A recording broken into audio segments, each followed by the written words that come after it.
organizations have an identity problem, not really understanding the difference between least privilege and least agency. Imagine logging in the morning and you have a Slack message. A new agent was connected in Salesforce to your CRM. Didn't go through any review. It's got access to the entire CRM. So having day-to-day governance is putting in the processes to ensure that does not happen. AI governance is not traditional cybersecurity GRC as you and I kind of grew up with. We do need AI to govern AI. Why is it so difficult? Business units are deploying AI agents. Security teams are finding out afterwards. And this guy knows all about that gap. Meet Lambros, CEO of Rock Cyber and Director of AI Security and Governance at Zenity. Rock brings 30 years in cybersecurity and technology, and he's one of the people actively shaping how the industry thinks about AI agent security at a global level. He is a core team member of the OAS Agentic Security Initiative and the author of 2 AI governance frameworks. In this conversation, we discuss something Rock has been direct about, which is that most organizations are confusing documentation with governance. We will talk about what real AI governance looks like operationally, what the agentic attack surface looks like right now, and what security leaders need to do. We need to educate our teams. We need to really focus on AI security education. That's the only way we're going to deploy this at scale and safely. Rock Lambros, welcome to AI Cyber Podcast. Thank you. Good seeing you, Confidence. Thanks for having me. And live here at RSA 2026. 2026. Moscone South. Another year. Buddy, what have you been up to? I know you've been doing a lot of amazing stuff. So fill us in. Oh my gosh, what have I been up to? So just recently started as the Director of AI Standards and Governance for Zenity. Zenity is an agentic AI security platform. Still doing all my Rock Cyber things, writing and all of that stuff as well. All my grumpy musings on LinkedIn and everything, they're not going anywhere. And I'm also enrolled in a Master's of Applied Data Science and AI program at the University of Denver that I am really looking forward to finishing up in November. Awesome. So you see why he's the best person for this conversation. We're going to be digging deep into agentic applications and all of your work with OAPs, for example, and some of the key insights you serve on LinkedIn. But I've been thinking, or rather I have seen that part of RSAC would have you talking about the findings from the adoptions of the framework that your team put together. Yeah. So can you share some of the findings and some of the insights that's come out from the adoption?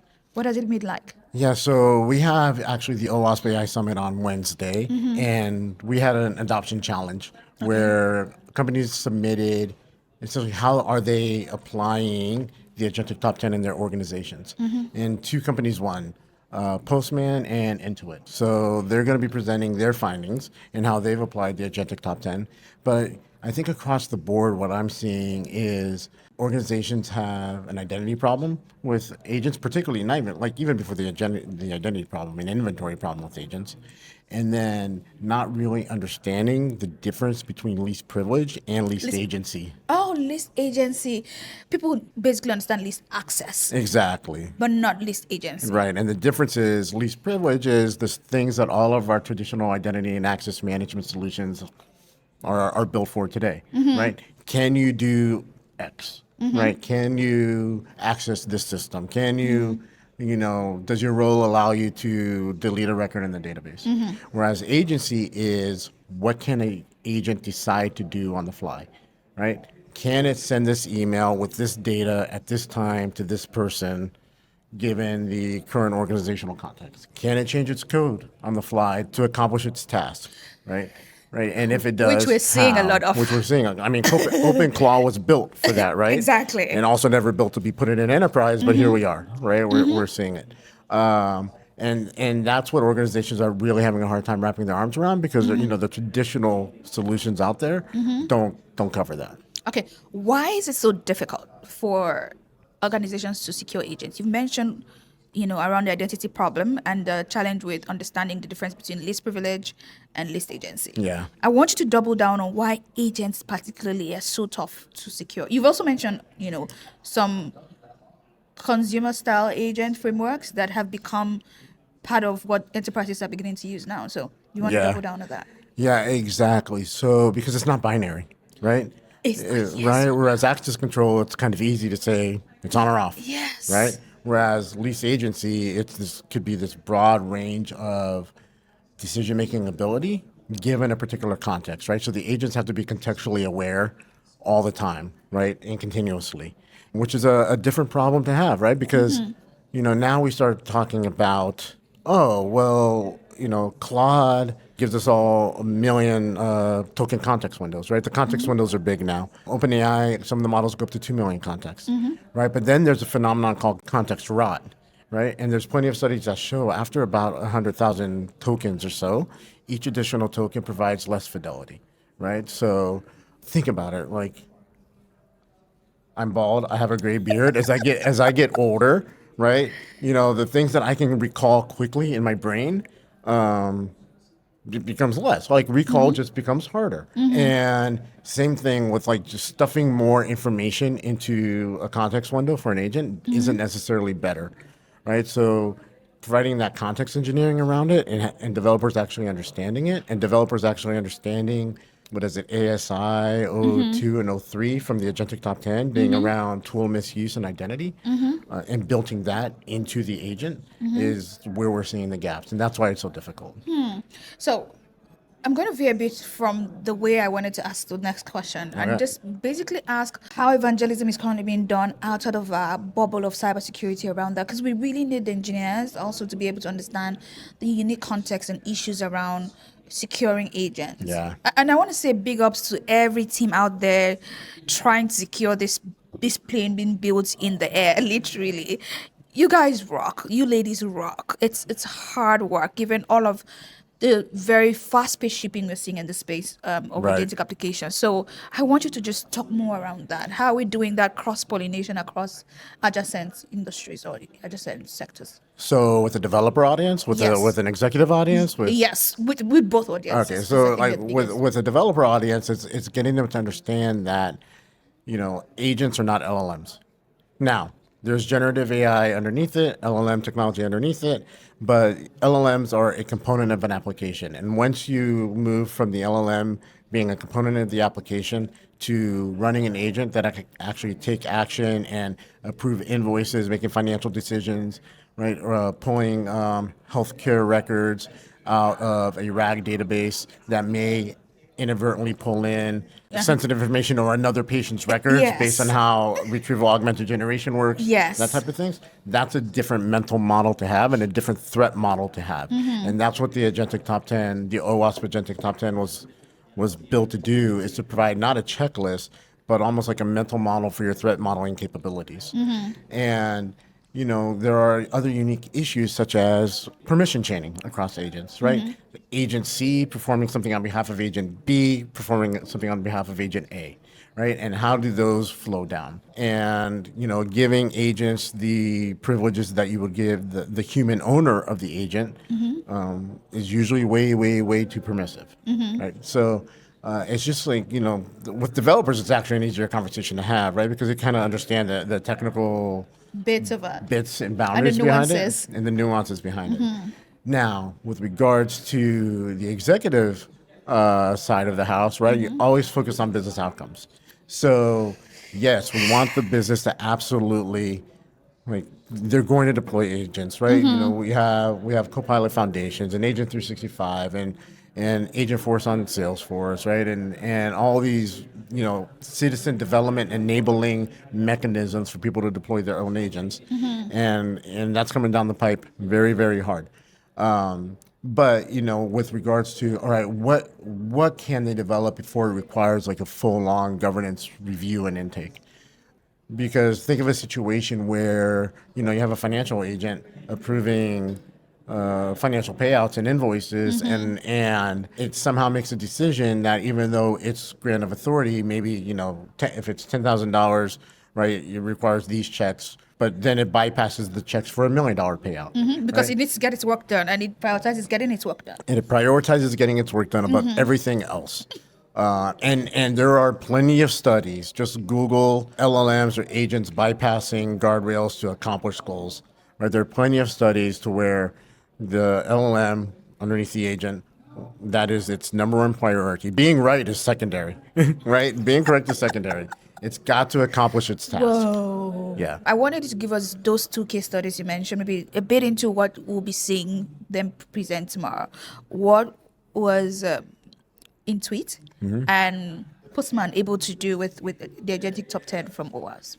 Yeah, so automate a lot of their internal processes. They did so in different ways, but they both really focused on those two entries that I mentioned around tool use and misuse and Okay. identity, right? Okay. And framing it around that and leveraging those two to help formulate the least agency boundaries around their agents, right? But I think Intuit had something obscene, like 1,000 automated processes and agents across the environment that they were able to leverage. 1,000 is probably a lot to automate various internal processes. Same with Postman. Okay. And Postman in particular was post their MCP server vulnerability, right? So they were able to leverage, I believe, agents, not to necessarily remediate that vulnerability, but to automate some of the processes within their internal security program. Okay. To hopefully prevent something from like that happening again. Yeah, I love us having these sort of conversations because I think cybersecurity is, when we make the news, it's always bad things. But now having this, would I say, model deployments or model use cases of framework or a mental model like what you and your team have created to sort of help with ensuring that security is baked in, is something that I think is very inspiring. So we need to give it more voice, more of a shout out, because we shouldn't always be in the news for bad things. We should also be in the news for, oh, this is a great way to get something done. And I think that's what I really want to say thank you to you and your team for putting that together. Thank you. And yes, I'm on the Agentic Security Initiative core team, but the work put in by John Soteropoulos and Ron Del Rosario, and particularly Karen Katz, who led the Agentic Top 10 initiative and the entry leads, just absolutely ridiculous, great. Right, and you can see by the adoption, right? And Yes. right, we launched it at Black Hat EU back in December, and it is by far the most downloaded OWASP Gen AI security project document ever. Oh, that's great. So I want to ask you, on a very operational level, what does AI security and governance actually mean as a day-to-day practice, not as a framework? I want you to paint a picture for people. Yeah, so imagine, logging in the morning and you have a Slack message that says, hey, a new agent was connected in Salesforce to your CRM and didn't go through any review. It's got access to the entire CRM, no checklist, no really bounded permissions, anything like that. So day-to-day governance would be having a process to be put in place to essentially prevent that from happening, or to have some gates along the way for that to happen before the agent can just go off and touch 50,000 customer records. Or worse yet, what if it was in your healthcare information system and it went and touched 50,000 patient records, right? Real regulatory impact there. So having day-to-day governance is putting in the processes to ensure that does not happen. Now, having said that, AI governance is not traditional cybersecurity GRC as you and I kind of grew up with, right? Right? We are talking legitimately about governance as architecture, right? And we're starting to see, right, these standards like OPA, Open Policy, CEDAR, that type of stuff out there, to where we can start baking in governance as architecture. So making those governance decisions as part of the overall architecture is key. Love that. We have an article in the winter edition of AI Cyber Magazine that basically talks about your AI architecture basically being security as well. So you need to check that out. But I wanted to really go back to something you had mentioned earlier on around executives and how deploying AI agents is basically a business decision, right? You just have business outcomes that the executives are really, really concerned about and, really focused on. And we now see that there's a gap between how fast business units are deploying AI agents and how fast security teams can assess them. And this gap is really growing. You mentioned, some ways that basically that could be fixed. But I want you to show or tell us a story or paint a picture around what you're seeing this gap to actually look like. Oh my God, it's not even a gap, it's a canyon. Right? I mean, but hasn't that always been the case? Right? It has. But I think the speed is really speed of AI, which it's not an excuse. It's really changing Yeah. how bad that situation is. Yeah, and I think like just like with Shadow IT, when we started saying no to the cloud and Shadow IT sprung up, when we start saying no to AI or agentic AI deployments, that's Shadow when you start AI. getting Shadow AI cropping up, right? So being able to provide some sort of sandbox for people to go play in and have a process by which like 90, something ridiculous, like 80% of agentic AI experimentation never makes it to production, right? So if people have a sandbox they could go play in and then realize, hey, this isn't going to work for our use case, that's going to take the load off of our security teams from, kind of like doing that intake and that review and whatever the case may be. And then, we have another gap of just the talent gap required, right? Like to be able to review these agents and what does least agency look like and whatever, right? So it's incumbent upon us to go out. We need to educate our teams. We need to really focus on AI security education. Your magazine's doing a great job at that. Thank you. And it's not just because I'm sitting here. And his newsletters as well. I read them. They're so great. Oh, thank you. Thank you. But, getting them spun up to understand even what to look for, even what to begin with. And I'm sorry, we do need AI to govern AI, right? We do need those governing agents to govern AI. That's the only way we're going to deploy this at scale and safely. Because I've been in this industry for 30 years. The business always wins, right? You start becoming that department of no. You get removed. Right, one way or the other, they either go around you or you are physically removed from the role. Yes. And that's probably a different podcast to talk about what the labor market looks like right now. So you don't want to find yourself in a resume generating event. No. But we've spoken about governance failures, possibly. Yeah. That happening. But I want you to paint for us a picture of what the highest consequence could look like of governance failures happening right now, not theoretical ones. Now, that's very important to connect with executives, for example. They want to know this is the outcome. We want to have agents, we want to make money. But then what could hamper us making money? What's the worst case scenario? What could happen? I mean, that's obviously organization dependent, right? Or organization specific. But imagine in a healthcare situation, again, I kind of alluded to this earlier because I've seen this, where you have an agent that's supposed to pull in a patient record potentially for insurance billing purposes. And you're using RAG or retrieval augmented generation to pull that patient record.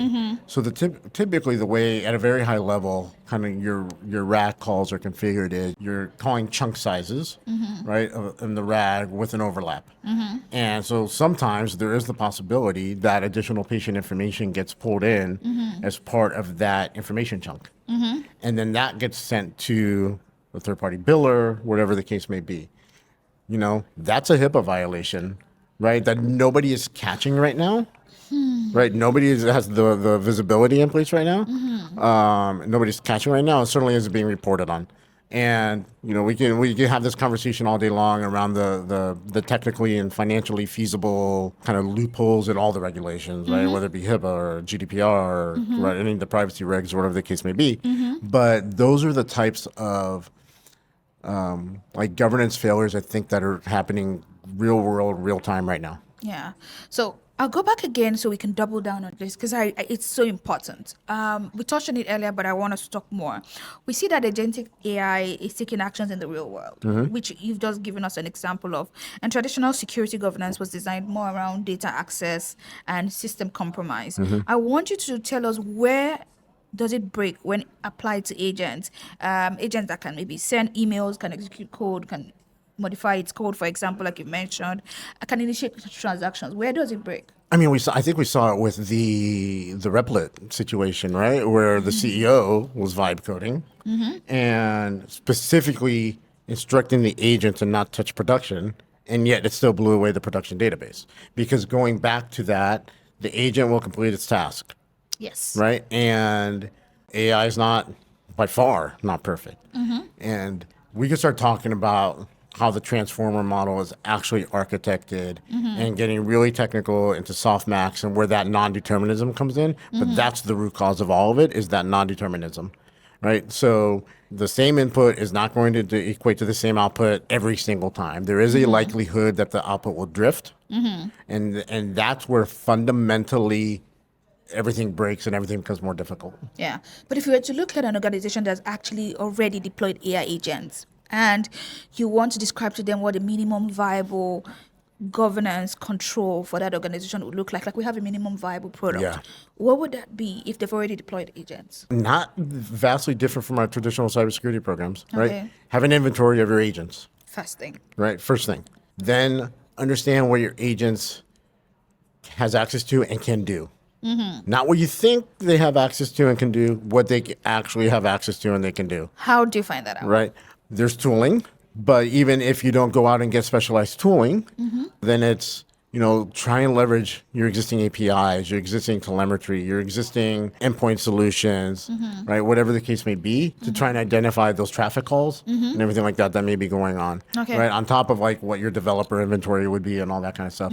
And this is going to be super critical as we see more of that citizen development, Okay. right? Karen, an accountant, creating an agent, with foundations in her Excel spreadsheet, right? To run her Excel spreadsheets, right? That type of stuff. That's going to be more critical in that regard. Okay. So that's number two. Number two was knowing what exactly your agents can do. Yeah. Right? And have access to. Yeah. So can you continue that train of thought? Well, then you need the telemetry, right? You need the visibility and the observability, right? And then having mechanisms in place to identify the drift, like when the agents start drifting, because they will drift over time. It is almost like the sky will be blue, right? They will drift over time. And models need to be retweaked, right? Retuned. Especially as context kind of gets very full, as, the context is full and it compacts and gets full and it compacts, right? You lose that fidelity. And that's when like the agent decisions will start to drift. Okay, great. So I've seen a trend where CISOs are becoming the chief AI officers as well. Have you noticed that? I have by default, like de facto, because nobody else is doing it. Yes. Right? Yes. Yeah. But I'm just thinking, who owns AI governance in an organization where the security team does not have authority over the business units deploying agents? Yeah. Kind of similar to if the security team doesn't have authority from like the traditional cybersecurity standpoint, if it's just a paper checkbox exercise, you have the same challenge. But I think specifically with AI governance, the security needs to own the controls. Right, the business owner of the agent needs to own the outcome of the controls, right? You have to work with the developers to implement the controls. So it's not vastly different from like our traditional cybersecurity controls. Yes. Legal owns the regulatory aspect of the controls. Okay. Right? If legal owns privacy or you have a privacy office, they own that, right? The data organization, wherever that may live or wherever that function may live, right, owns the provenance of the data going into the agents, right? Everything from data collection to curation, all the way up into model training and inference, right? So it is truly an organization-wide effort. That's nice. So we've just spoken about who owns that. But I was also thinking, what does a meaningful AI security audit look like? And how is it different from a traditional security audit? You've just described that possibly there's overlap, but I want you to talk So about traditional security audit, think about it when you do your SOC 2 audit or whatever the case may be. The auditors come in and they're essentially validating that you're doing what you say in your procedures. Right, your policies and procedures. An AI audit has to evaluate the actual risk. Right, and the actual risk of the actions that the agents are taking, right, or the actual risk, if you're not even down the agentic path yet, the actual risk of the LLM outcomes, right? If you're using LLMs to make decisions that could be potentially biased against somebody or whatever, right? Those audits have to measure the potential impacts of those outcomes or the potential harms of those outcomes versus, you do output monitoring. Great, check, right? Right. So we have to shift our focus to actual real risk-based audits. Okay. So we've spoken about shadow AI. Yeah. So basically we now agree that shadow AI is the new shadow IT. Yeah. But I want us to talk more on that. What are you seeing in the enterprise environment in terms of unsanctioned agent deployment? And what is the realistic, response you've seen that should do? I think, again, it goes back to provide them with a playground, or else people will start using their personal accounts to do the, agent deployments, or just leveraging LLMs to analyze a contract, right? Whatever the case may be. So I think it goes back to provide that playground. Don't be the Department of No.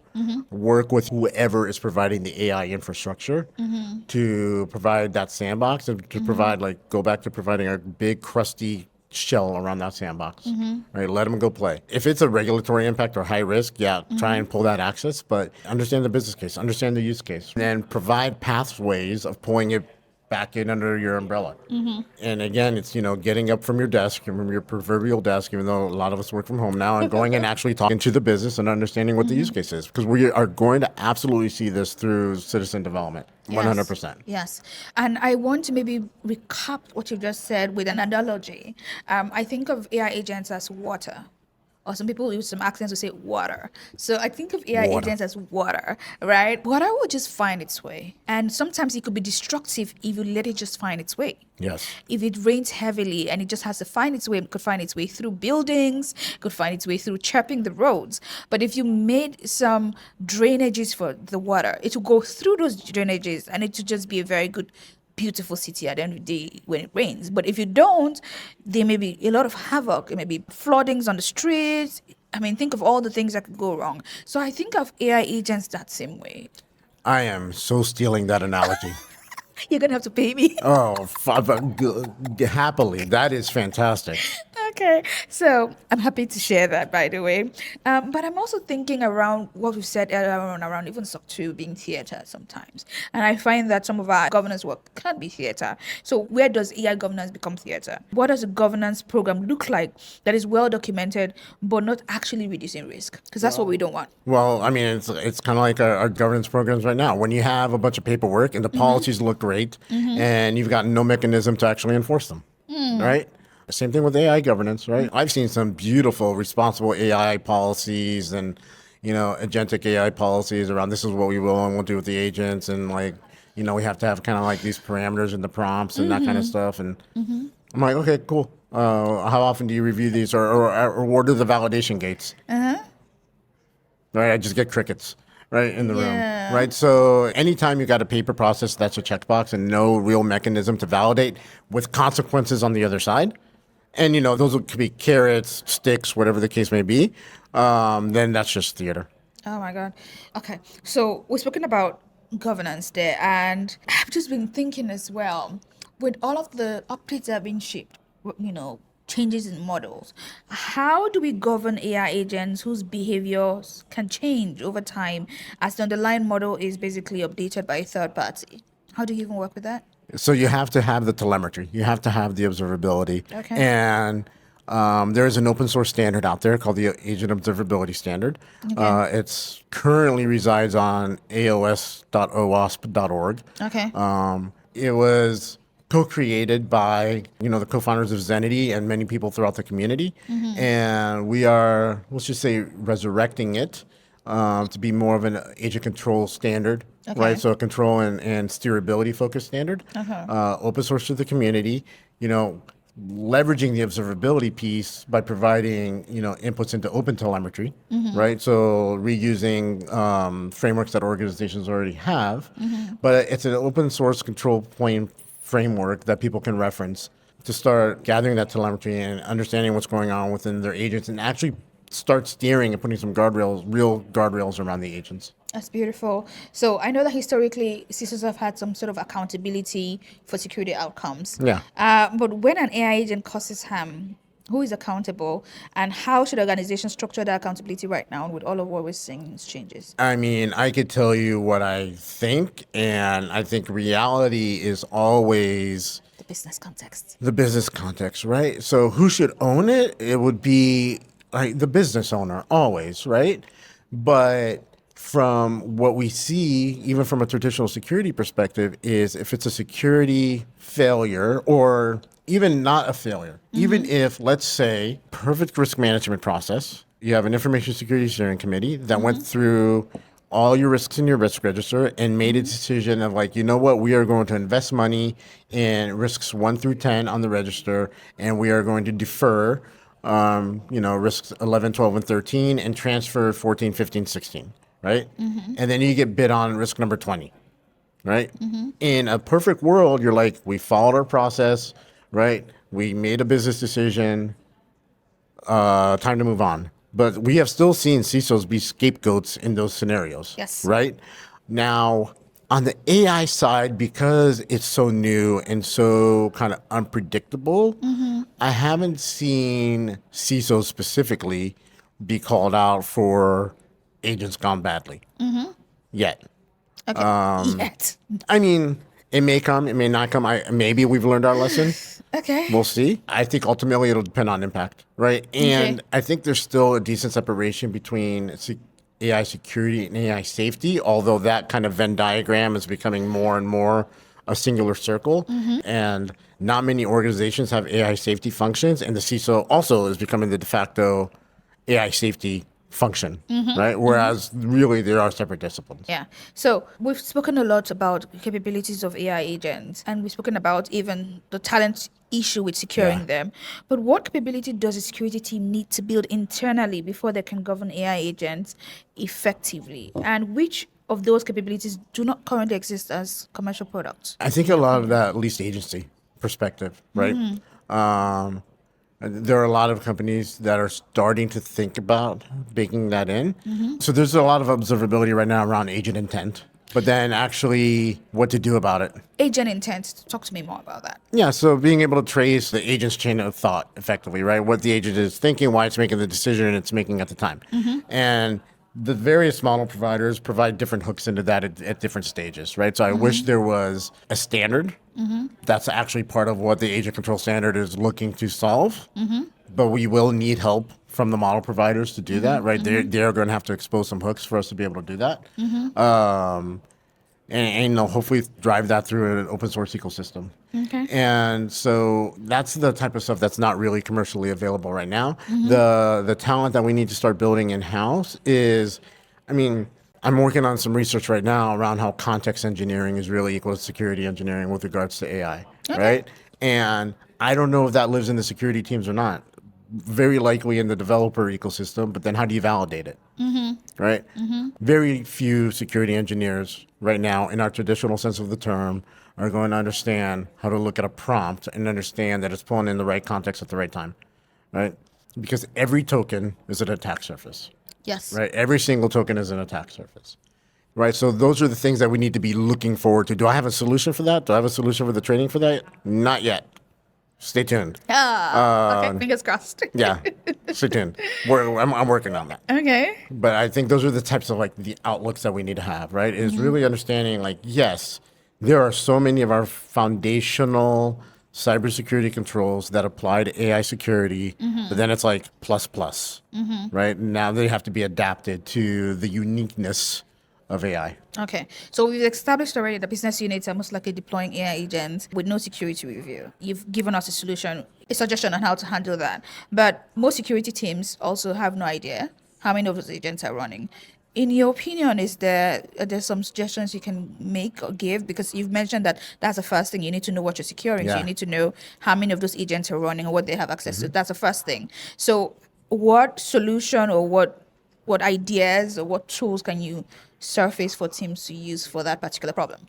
Well, and you can edit this out because this is a non-sponsored podcast, Yeah, that's right. but I work for one of those companies. Yes, Zaniti. And so there is commercial tooling out there, but in lieu of commercial tooling, like let's say you're using, the Microsoft ecosystem to create agents, right? They have some internal tooling.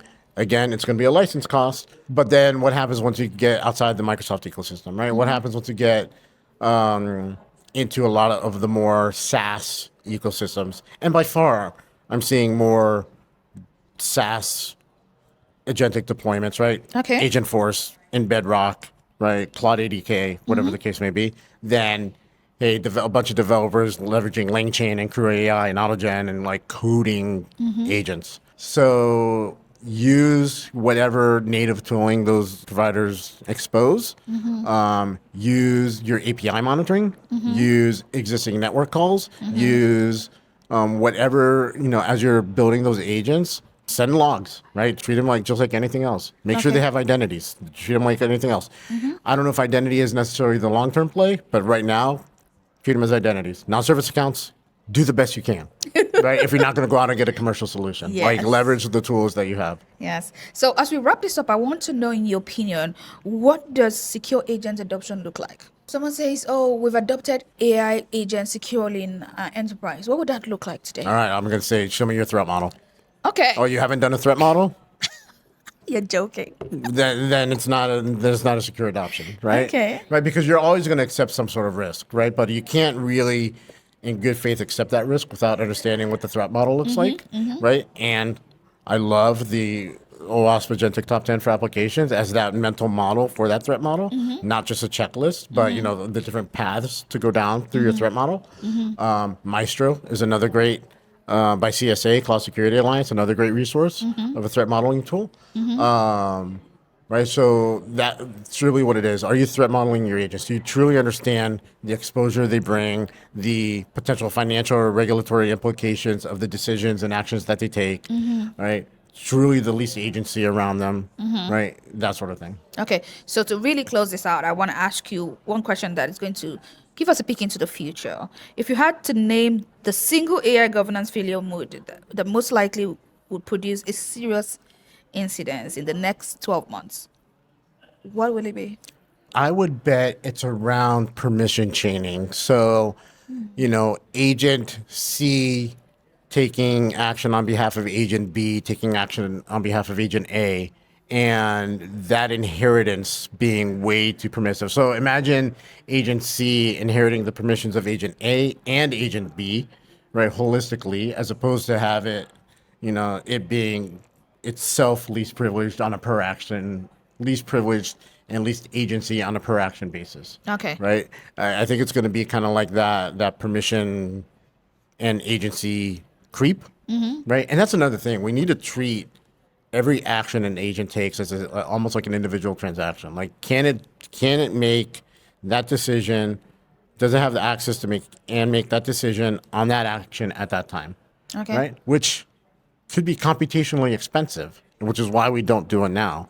But we're going to need to get to that posture. Okay. So you heard it. I don't want to have to say you heard it here first, or I told you so.